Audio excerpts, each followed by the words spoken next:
علیکم، آپ دیکھ رہے ہیں کے نیوز ایچ ڈی میں ہوں حارث علی شاہ گیلانی۔ چلتے ہیں آج کی اہم خبروں کی طرف۔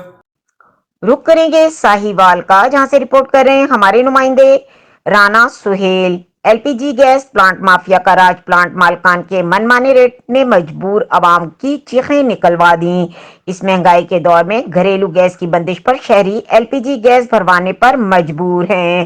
ہر گھر کی مجبوری ہے۔ شہریوں کی اس مجبوری کا فائدہ اٹھاتے ہوئے ساہیوال کے تینوں پلانٹ مالکان شہریوں کو ناقص، غیر معیاری اور بدبودار گیس مہنگے داموں فروخت کرنے لگے۔ Chairman OGRA Pakistan, chief justice of Pakistan فوری نوٹس لیں۔ ساہیوال حال ہی میں دنیا بھر میں گیس کے گرتے ہوئے ریٹ پر اوگرا پاکستان نے پاکستان بھر میں گیس کے ریٹ مقرر کر دیے، جس کی خبر سوشل میڈیا پر جنگل کی آگ کی طرح پھیلائی گئی۔ گیس کی قیمت 205 روپے فی کلو کے حساب سے مقرر کر دی گئی ہے۔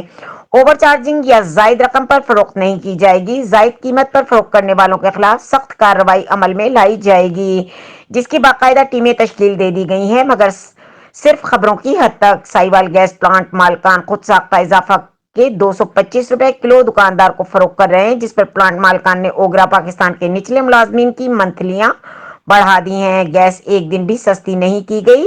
یہ مافیا گیس کی کوالٹی بھی ناقص فروخت کر رہے ہیں۔ گندی سستی گیس میں کیمیکل C2 جو پریشر بڑھاتا ہے ڈال کر فروخت کر رہے ہیں۔ معیار کوالٹی کے نام کے دور دور تک کوئی چیز نہیں۔ ایک ایک پلانٹ پر دو تین قسم کے باؤزر کھڑے کر رکھے ہیں، جن میں سستی، بدبودار اور غیر معیاری گیس موجود ہے، مگر مہنگی ترین فروخت کر رہے ہیں۔ غیر معیاری گیس سے گھریلو برتن کالے، سیاہ اور بدبودار پورے گھر سے نکلنے کا نام تک نہیں لیتی۔ Pakistan chief justice of Pakistan سے مطالبہ کیا ہے کہ اس گھناؤنی سازش میں ملوث اہلکاروں کے خلاف سخت سے سخت کارروائی کرتے ہوئے ان پلانٹ مالکان کے فوری لائسنس منسوخ کیے جائیں۔